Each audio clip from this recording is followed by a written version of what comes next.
ਸਤਿ ਸ੍ਰੀ ਅਕਾਲ। News 18 Punjab Haryana Himachal ਤੁਸੀਂ ਦੇਖ ਰਹੇ ਹੋ। ਗੌਰਵ ਸ਼ੁਕਲਾ ਮੈਂ ਹਾਂ ਤੁਹਾਡੇ ਨਾਲ। ਇਸ ਬੁਲੇਟਿਨ ਦੇ ਵਿੱਚ ਜ਼ਿਕਰ ਪੂਰੇ ਪੰਜਾਬ ਦੇ ਇਸ ਸਮੇਂ ਅਪਡੇਟ ਦਾ ਹੋਏਗਾ ਤੇ ਨਾਲ ਪ੍ਰਧਾਨ ਮੰਤਰੀ ਦੀ ਜੋ ਮੁੱਖ ਮੰਤਰੀਆਂ ਨਾਲ ਮੀਟਿੰਗ ਹੋਈ ਹੈ ਉਸ ਦੇ ਵਿੱਚ ਕੀ ਕੁਝ ਖਾਸ ਸੀ ਉਹ ਵੀ ਤੁਹਾਨੂੰ ਦੱਸਾਂਗੇ। ਪਰ ਸ਼ੁਰੂਆਤ ਕਰਨ ਜਾ ਰਹੇ ਹਾਂ ਸਭ ਤੋਂ ਪਹਿਲਾਂ ਲੈ ਕੇ ਚੱਲਦੇ ਹਾਂ ਤੁਹਾਨੂੰ ਦਿੱਲੀ, ਜਿੱਥੇ ਸਿਹਤ ਮੰਤਰਾਲੇ ਅਤੇ ਗ੍ਰਹਿ ਮੰਤਰਾਲੇ ਦੇ ਨੁਮਾਇੰਦਿਆਂ ਦੇ ਵੱਲੋਂ ਪ੍ਰੈਸ ਕਾਨਫਰੰਸ ਕੀਤੀ ਜਾਂਦੀ ਹੈ ਜੋ ਰੋਜ਼ਾਨਾ ਅਪਡੇਟ ਪੂਰੇ ਦੇਸ਼ ਦਾ ਉਹਨਾਂ ਦੇ ਵੱਲੋਂ ਦਿੱਤਾ ਜਾਂਦਾ ਹੈ। ਸਿੱਧਾ ਰੁਖ ਕਰਾਂਗੇ ਦਿੱਲੀ ਦਾ। असेट्स पर भी मनरेगा के तहत काम शुरू हो गया है और 2 करोड़ से ज्यादा श्रमिकों को रोजगार प्राप्त हुआ है। सर्वे के अनुसार लगभग 60% फूड प्रोसेसिंग यूनिट्स ऑपरेशनल हो गई हैं। स्पेशल इकोनॉमिक जोन्स में 2825 इकाइयां और इसके अलावा 350 एक्सपोर्ट ओरिएंटेड यूनिट्स भी क्रियाशील हो चुकी हैं। ग्रामीण क्षेत्र में निर्माण कार्यों से, ईंट भट्टों के संचालन से और सड़क परियोजनाओं इत्यादि के प्रारंभ होने से स्थानीय और प्रवासी श्रमिकों को फिर से रोजगार मिल रहा है। ये आवश्यक है कि इन सब कार्यों को करते हुए हम सावधानी बरतें, राष्ट्रीय निर्देशों का पालन करें, जैसे सोशल डिस्टेंसिंग, मास्क पहनना तथा स्वच्छता नियमों का और हेल्थ प्रोटोकॉल्स का अनुपालन करना। जैसे मैंने आप सबके साथ साझा किया था, गृह मंत्रालय द्वारा आपदा प्रबंधन अधिनियम के अंतर्गत गठित इंटर मिनिस्टीरियल सेंट्रल टीमों ने संबंधित राज्यों में पहुंचकर अपना काम शुरू कर दिया है। इन टीमों में वरिष्ठ स्तर के प्रशासनिक अधिकारी थे, सीनियर पब्लिक हेल्थ स्पेशलिस्ट और नेशनल डिजास्टर मैनेजमेंट अथॉरिटी से भी स्पेशलिस्ट थे। उनकी एक्सपर्टीज हम राज्यों के साथ शेयर करना चाह रहे थे, जिससे कि केंद्र और राज्य सरकार मिलकर कोविड-19 के नियंत्रण में सफलता पा सके। आज मैं 2 टीमों के फीडबैक के बारे में आपको जानकारी देना चाहूंगी। पुणे में आईएमसीटी ने विस्तृत दौरे किए हैं। उन्होंने पिंपरी, चिंचवाड़, खरलवाड़ी और बारामती कंटेनमेंट जोन्स के साथ साथ प्रवासी मजदूरों के शेल्टर कैंप्स, सब्जी बाजार, पीडीएस की दुकानें, जिला परिषद का कंट्रोल रूम, नगर निगम का वॉर रूम, अस्पतालों इत्यादि का दौरा किया है।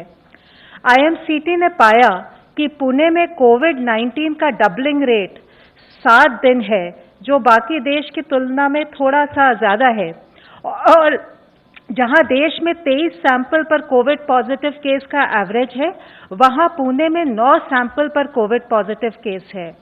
आईएमसीटी ने सुझाव दिया है कि हाई रिस्क व्यक्तियों की पहचान तेजी से की जानी चाहिए, टेस्टिंग बढ़ानी चाहिए, सर्वेलेंस बढ़ानी चाहिए, कॉन्टैक्ट ट्रेसिंग में भी तेजी लानी चाहिए, और जिससे कि हम ये कार्य पूरा कर सके। स्लम्स में, बाजारों में और अन्य स्थानों पर जहां सोशल डिस्टेंसिंग का पालन ठीक से नहीं हो पा रहा है, वहां प्रोटोकॉल का सख्ती से पालन कराना जरूरी है। स्लम्स में होम क्वारंटाइन के स्थान पर इंस्टीट्यूशनल क्वारंटाइन को बढ़ावा देना जरूरी है। डॉक्टर्स और अन्य पैरामेडिक स्टाफ, पुलिस अधिकारी, आवश्यक वस्तुएं और सेवाएं उपलब्ध कराने वाले दुकानदार और फल सब्जी के विक्रेता में भी कई लोग के कोविड पॉजिटिव पाए गए हैं। ये चिंताजनक है, क्योंकि ये लोग प्रतिदिन बहुत से लोगों से संपर्क में आते हैं। आईएमसीटी ने सुझाव दिया है कि इन वर्गों में प्रोटोकॉल्स का अनुपालन सुनिश्चित किया जाए, ताकि वे अनजाने में ही कोविड संक्रमण के कैरियर या सोर्स ना बने और स्वयं की भी सुरक्षा कर पाए। आईएमसीटी ने महाराष्ट्र के माननीय मुख्यमंत्री जी, राज्य के गृह मंत्री जी एवं वरिष्ठ अधिकारियों के साथ भी वीसी पर विचार विमर्श किया। अब मैं आपको जयपुर की आईएमसीटी के बारे में बताऊंगी। जयपुर की आईएमसीटी ने पिछले कुछ दिनों में डिस्ट्रिक्ट के hospitals, quarantine centres, containment zones और मजदूरों के लिए स्थापित रिलीफ कैंप्स का भी दौरा किया। उन्होंने मुख्य सचिव एवं वरिष्ठ अधिकारियों के साथ बैठक की और अपने अनुभव के आधार पर सुझाव दिया कि वॉल्ड सिटी में शाम को लॉकडाउन के नियमों का उल्लंघन ना हो, इसके लिए सख्त कदम उठाने की आवश्यकता है। उन्होंने कहा कि इस पर ध्यान दिया जाए कि राशन और आवश्यक वस्तुओं की सप्लाई और भी व्यवस्थित हो। क्वारंटाइन कैंप्स को आवासीय क्षेत्रों से दूर ले जाने की आवश्यकता है। उन्होंने टेस्ट के रिजल्ट्स की गति बढ़ाने पर बल दिया। उन्होंने ये भी सुझाव दिया कि गैर कोविड अस्पतालों की भी पहचान की जाए ताकि लोगों को अन्य चिकित्सा सेवाओं की सुविधा मिल सके। IMCTs ने दोनों डिस्ट्रिक्ट्स में पाया कि स्थानीय प्रशासन लगन और निष्ठापूर्वक कार्य कर रहे हैं और इन सुझावों से स्थिति को बेहतर बना सकेंगे। कोविड-19 की चेन को हम तभी तोड़ पाएंगे अगर लॉकडाउन के नियमों का अच्छी तरह से पालन हो। इसके लिए ये बहुत आवश्यक है कि हम सब नियमों का पालन करें और सभी राज्य सरकारें लॉकडाउन के वायलेशन पर कड़ी कार्रवाई करें। धन्यवाद। धन्यवाद। Health ministry representative please. कल से अगर हम देखें तो भारत में 1396 नए पॉजिटिव केस आए हैं, which takes our total confirmed cases to 27,892. 20,835 people जो हैं वो एक्टिव मेडिकल सुपरविजन में हैं। पिछले एक दिन में 381 पेशेंट्स आर फाउंड क्योर्ड, जिससे कि हमारा total persons who have been cured the number become 6,184। इसको अगर हम देखें तो हम पाते हैं कि हमारा रिकवरी रेट 22.17% हो चुका है। And the positive news is कि हम देख रहे हैं कि प्रोग्रेसिवली हमारे रिकवरी रेट में इजाफा हो रहा है, हमारा रिकवरी रेट बढ़ रहा है। 16 डिस्ट्रिक्ट हैं देश के जहां पर कि पिछले 28 दिनों से कोई केस रिपोर्ट नहीं हुआ है। इन डिस्ट्रिक्ट्स में 3 नए डिस्ट्रिक्ट ऐड हुए हैं। अगर आप देखें 24 अप्रैल से अब तक में, वह है गोंदिया महाराष्ट्र में, देवनगेरे कर्नाटक में, लखीसराय बिहार में। इसी के साथ ही जो डिस्ट्रिक्ट पहले 28 दिन की, जिसमें कि पहले केस आए लेकिन 28 दिन से केसेस नहीं आए थे, इससे पहले रिपोर्ट हुई, उनमें से 2 डिस्ट्रिक्ट में नए फ्रेश केसेस भी आए हैं। वह है पीलीभीत उत्तर प्रदेश में और SPS डिस्ट्रिक्ट पंजाब के अंदर। टोटल ऐसे 85 डिस्ट्रिक्ट हैं 25 स्टेट्स और यूनियन टेरिटरीज में, जहां पर कि पिछले 14 दिनों से कोई केस रिपोर्ट नहीं हुआ है। यह हम लोगों को जानना होगा, फॉलोअप करना पड़ेगा कि हम अपनी विजिल को कॉन्स्टेंटली उसी मोमेंटम से बनाए रखें ताकि इन डिस्ट्रिक्ट की संख्या बढ़े और इन डिस्ट्रिक्ट में कोई नया केस ना आए। आज माननीय प्रधानमंत्री जी ने सभी राज्यों के मुख्यमंत्रियों के साथ वीडियो कॉन्फ्रेंस के जरिए बातचीत भी की।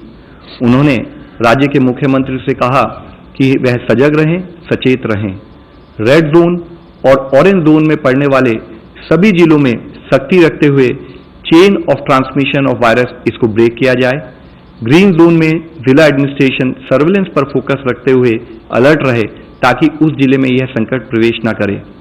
कोरोना ग्रसित होना कोई स्टिग्मा नहीं है। जितनी जल्दी सच्चाई का सामना होगा उतनी जल्दी ही और उतने ही अप्रोप्रिएट तरीके से उसका समाधान होगा। एक मुख्य अंश के रूप में माननीय प्रधानमंत्री जी ने यह भी कहा कि इस समय में अन्य आरोग्य सुविधाएं जैसे कि डायलिसिस, अन्य बीमारियां, उनके ट्रीटमेंट आदि में भी कोई ढिलाई ना होने दें। परंपरागत मेडिकल व्यवस्था सुचारू रूप से चलती रहे। रेड जोन से ऑरेंज जोन, ऑरेंज जोन से ग्रीन जोन में जिले को ट्रांसफॉर्म करना ही हमारा मंत्र होना चाहिए। आज इसी संदर्भ में आप लोगों को मैं एक और मुख्य विषय के बारे में बताना चाहूंगा। आप सभी को पता है कि हम एक इन्फेक्शियस डिजीज से लड़ रहे हैं और इस लड़ाई में हमें सबका साथ चाहिए, लेकिन कभी कभी लैक ऑफ अवेयरनेस या लैक ऑफ प्रॉपर अंडरस्टैंडिंग के कारण हमारे मन में फियर या पैनिक घर कर लेता है और जो पॉजिटिव पेशेंट्स होते हैं या जो हमारे फ्रंटलाइन वर्कर्स काम कर रहे हैं, हम उनके साथ स्टिग्मा एसोसिएट करने लगते हैं। हम उन्हें स्टिग्मेटाइज करते हैं, हम उनके साथ भेदभाव करते हैं। लेकिन हमें समझना होगा कि हमारी लड़ाई बीमारी के साथ है, ना कि बीमार व्यक्ति के साथ। इस स्टिग्मा के चलते हुए कई बार पेशेंट्स भी अपने आप को छुपाने की कोशिश करते हैं और ट्रीटमेंट लेने से कतराते हैं। इससे न केवल उस पेशेंट को हार्म होता है, उसकी फैमिली को हार्म होता है, बल्कि पूरी सोसाइटी को नुकसान होना संभव है। जरूरत है कि हम पेशेंट्स का साथ दें, उसके साथ खड़े हों और उसका सपोर्ट बने। हमें मिस इन्फॉर्मेशन और पैनिक को फैलने से रोकना है। कोविड-19 के स्प्रेड के लिए किसी भी कम्युनिटी या एरिया को लेबल नहीं करना है। खास करके हेल्थ केयर और सैनिटरी वर्कर्स या पुलिस को टारगेट नहीं करना चाहिए, क्योंकि वे हमारी मदद के लिए कार्य कर रहे हैं। स्टिग्मा के इस डीप रूटेड इशू को एक इंटेंसिव कैंपेन के माध्यम से आज हम सबको मिलकर एड्रेस करने की जरूरत है। हमें ये समझना होगा कि जो रिकवर्ड पेशेंट हैं वह कोई ट्रांसमिशन नहीं करते, बल्कि वो एक पोटेंशियल सोर्स हो सकते हैं हीलिंग के लिए कि अगर उनका प्लाज्मा थेरेपी जो एक एक्सपेरिमेंटल प्रोसेस हम कर रहे हैं। अगर वह सक्सेस होता है तो उनकी एंटीबॉडीज से और बीमार लोगों को हम ट्रीटमेंट कर पाएंगे। आज जरूरत है कि हर यूथ ग्रुप, हर एनजीओ, हर सेल्फ हेल्प ग्रुप, हर पंचायत लीडर, ग्रास रूट में काम करने वाला हर मनुष्य वह खड़ा हो, वह आगे आए और कम्युनिटी में बिहेवियरल चेंज के लिए हम सब मिलकर प्रयत्न करें। मैं फिर से दोहराना चाहूंगा कि ये लड़ाई पेशेंट्स की नहीं है, डॉक्टर्स की नहीं है, सरकार की नहीं है, बल्कि पूरे समाज और पूरे देश की लड़ाई है। पूरे समाज को साथ लिए बिना, पूरे समाज का सपोर्ट लिए बिना हम ये लड़ाई कभी नहीं जीत पाएंगे। हमारे फ्रंटलाइन वर्कर्स हमारे प्रोटेक्टर्स हैं, हमारे चैंपियंस हैं। हमें उनके साथ भेदभाव नहीं करना है, तो क्योंकि नहीं तो फिर हमारी रक्षा कौन करेगा। इस निस्वार्थ रूप से जब वह हमारी सेवा करने के लिए अपनी जान को जोखिम में डालकर काम कर रहे हैं, तब जरूरत है कि हम उनके सपोर्ट के लिए खड़े हों। हम उनको जैसे अब तक हमने जनता कर्फ्यू और अदरवाइज भी उनको हमने जिस तरह से सम्मान दिया, वह सम्मान हमारा कंटिन्यू रहे। और इसी संदर्भ में मैं आप लोगों को दिखाना चाहूंगा कि कैसे हमारे जवान, चाहे वह पुलिस हो या अर्धसैनिक बल के जवान हो, कैसे वे अपनी जान को जोखिम में डालकर हमारी सुरक्षा कर रहे हैं। हम सभी को चाहिए कि हम उनका आभार व्यक्त करें, उन्हें उचित सम्मान दें।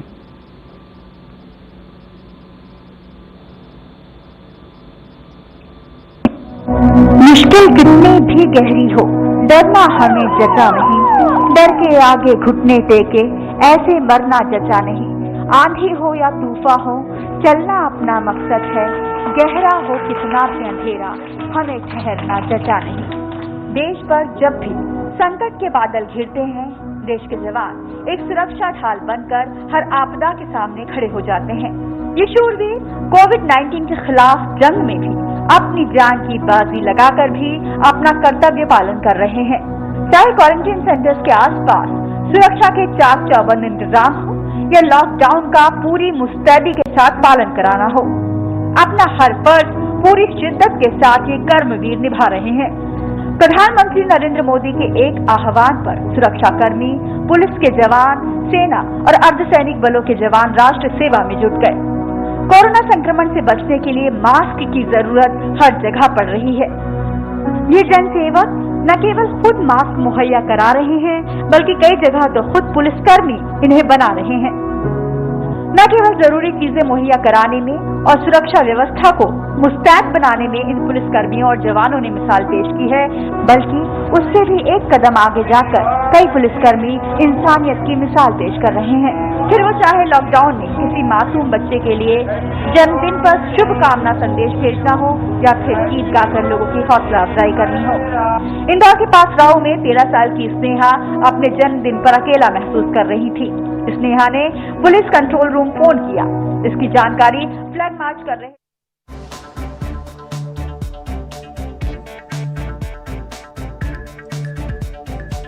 ਤਾਂ ਕਿਸ ਤਰੀਕੇ ਦੇ ਨਾਲ ਪੁਲਿਸ ਕੰਮ ਕਰ ਰਹੀ ਹੈ, ਸਿਹਤ ਮੰਤਰਾਲੇ ਤੇ ਗ੍ਰਹਿ ਮੰਤਰਾਲੇ ਦੇ ਵੱਲੋਂ ਵੀ ਦਿਖਾਉਣ ਦੀ ਕੋਸ਼ਿਸ਼ ਹੋ ਰਹੀ ਹੈ। ਲਾਜ਼ਮੀ ਤੌਰ ਤੇ ਇਸ ਸਮੇਂ ਜੋ ਮਾਹੌਲ ਹੈ ਤੇ ਇਸ ਵਿਚਾਲੇ ਜ਼ਰੂਰ ਇਹ ਕੋਸ਼ਿਸ਼ ਕੀਤੀ ਜਾ ਰਹੀ ਹੈ ਕਿ ਸਾਰੇ ਮਿਲ ਕੇ ਅਸੀਂ ਇਸ ਮੁਸੀਬਤ ਦੇ ਵਿੱਚੋਂ ਬਾਹਰ ਨਿਕਲੀਏ। ਪਰ ਇਸ ਸਭ ਦੇ ਵਿਚਾਲੇ ਵੱਡੀ ਖਬਰ ਜੋ ਅੱਜ ਦੇ ਦਿਨ ਦੀ ਪੂਰੇ ਦੇਸ਼ ਦੇ ਵਿੱਚ ਇੱਕੋ ਸਮੇਂ ਲਾਕਡਾਊਨ ਨਹੀਂ ਹਟੇਗਾ, ਇਹ ਸੰਕੇਤ ਮਿਲਦੇ ਹੋਏ ਨਜ਼ਰ ਆ ਰਹੇ ਨੇ। ਪ੍ਰਧਾਨ ਮੰਤਰੀ ਦੇ ਨਾਲ ਮੁੱਖ ਮੰਤਰੀਆਂ ਦੀ ਮੀਟਿੰਗ ਦੇ ਵਿੱਚ ਇਹ ਸੰਕੇਤ ਮਿਲੇ ਨੇ। 3 ਮਈ ਤੋਂ ਬਾਅਦ ਲਾਕਡਾਊਨ ਵਧਾਉਣ ਦੇ ਹੱਕ ਦੇ ਵਿੱਚ ਕਈ ਸੂਬੇ ਨਜ਼ਰ ਆਏ।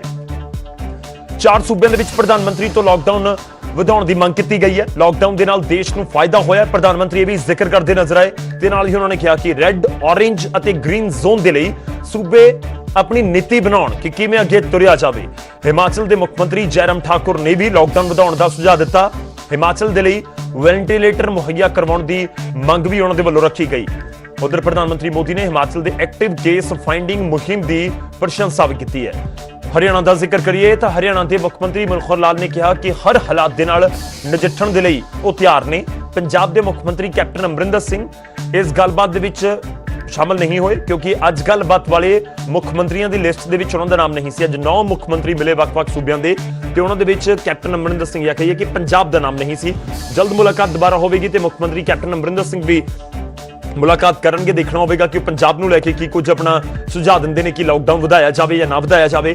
ਪਰ ਇੱਕ ਚੀਜ਼, ਇੱਕ ਸੰਕੇਤ ਸਾਫ਼ ਮਿਲ ਰਹੇ ਨੇ ਇਸ ਸਮੇਂ ਜੋ ਦੇਖਿਆ ਜਾਵੇ ਫੌਰੀ ਤੌਰ ਤੇ ਜੋ ਇਸ ਸਮੇਂ ਸਮਝ ਆ ਰਿਹਾ ਹੈ ਕਿ ਇੱਕੋ ਸਾਰ ਤਾਂ ਪੂਰੇ ਦੇਸ਼ ਦੇ ਵਿੱਚ ਲਾਕਡਾਊਨ ਹਟਾਇਆ ਨਹੀਂ ਜਾਏਗਾ। ਹਾਂ, ਇਹ ਹੋ ਸਕਦਾ ਹੈ ਕਿ ਕੁਝ ਜ਼ਿਲ੍ਹਿਆਂ ਦੇ ਵਿੱਚ, ਕੁਝ ਸੂਬਿਆਂ ਦੇ ਵਿੱਚ ਜਿੱਥੇ ਬਹੁਤ ਕੰਟਰੋਲ ਕਰ ਲਿਆ ਗਿਆ ਉਹਨਾਂ ਦੇ ਵਿੱਚ ਜਾ ਕੇ ਕੋਈ ਰਾਹਤ ਮਿਲ ਜਾਵੇ। ਪਰ ਦੇਖਣਾ ਹੋਵੇਗਾ ਕਿ ਕੇਂਦਰ ਦੀ ਸਰਕਾਰ ਹੋਰ ਕੀ ਫੈਸਲਾ ਲੈਂਦੀ ਹੈ। ਇੰਤਜ਼ਾਰ ਉਸਦਾ ਰਹੇਗਾ ਅਗਲੇ ਸੋਮਵਾਰ ਤੋਂ ਕੀ ਮੁੜ ਕੇ ਇੱਕ ਵਾਰ ਫਿਰ ਤੋਂ ਲਾਕਡਾਊਨ ਲਗਾ ਦਿੱਤਾ ਜਾਏਗਾ ਜਾਂ ਫਿਰ ਥੋੜਾ ਹੋਰ ਲਾਕਡਾਊਨ ਨੂੰ ਢਿੱਲ ਦੇਣ ਦਾ ਜੋ ਜ਼ਿਕਰ ਹੋ ਰਿਹਾ ਉਸ ਦੇ ਉੱਤੇ ਕੰਮ ਕੀਤਾ ਜਾਏਗਾ।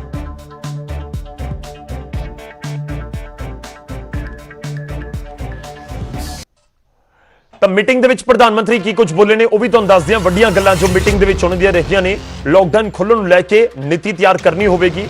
ਪ੍ਰਧਾਨ ਮੰਤਰੀ ਨੇ ਵੀ ਕਿਹਾ ਕਿ ਉਹਨਾਂ ਨੇ ਵੀ ਕਿਹਾ ਕਿ ਸੂਬੇ ਦੱਸਣ ਕਿ ਰੈੱਡ, ਔਰੇਂਜ ਅਤੇ ਗ੍ਰੀਨ ਜ਼ੋਨ ਕਿਵੇਂ ਖੋਲੇ ਜਾਣਗੇ। ਰੈੱਡ ਨੂੰ ਔਰੇਂਜ ਤੇ ਔਰੇਂਜ ਨੂੰ ਗ੍ਰੀਨ ਜ਼ੋਨ ਦੇ ਵਿੱਚ ਬਦਲਣ ਦੇ ਉੱਤੇ ਜ਼ੋਰ ਦਿਓ। ਅਰਥ ਵਿਵਸਥਾ ਦੇ ਨਾਲ ਕੋਰੋਨਾ ਦੇ ਖਿਲਾਫ ਲੜਨਾ ਸਾਡੇ ਸਮੂਹਿਕ ਯਤਨਾਂ ਦਾ ਅਸਰ ਹੈ। ਤੇ ਉਹਨਾਂ ਨੇ ਕਿਹਾ ਕਿ ਜੋ ਸਾਂਝੇ ਤੌਰ ਤੇ ਇਸ ਸਮੇਂ ਐਕਸ਼ਨ ਹੋ ਰਿਹਾ ਹੈ ਉਸ ਦਾ ਅਸਰ ਵੀ ਨਜ਼ਰ ਆ ਰਿਹਾ ਹੈ। ਲਾਕਡਾਊਨ ਦਾ ਅਸਰ ਹੋਇਆ, ਸਾਨੂੰ ਲਾਹਾ ਉਸ ਦਾ ਮਿਲਿਆ ਹੈ। 1.5 ਮਹੀਨੇ ਦੇ ਵਿੱਚ ਦੇਸ਼ 'ਚ ਹਜ਼ਾਰਾਂ ਜਾਨਾਂ ਬਚਾਈਆਂ ਗਈਆਂ ਨੇ। ਕੋਰੋਨਾ ਦਾ ਖਤਰਾ ਅਜੇ ਟਲਿਆ ਨਹੀਂ ਹੈ।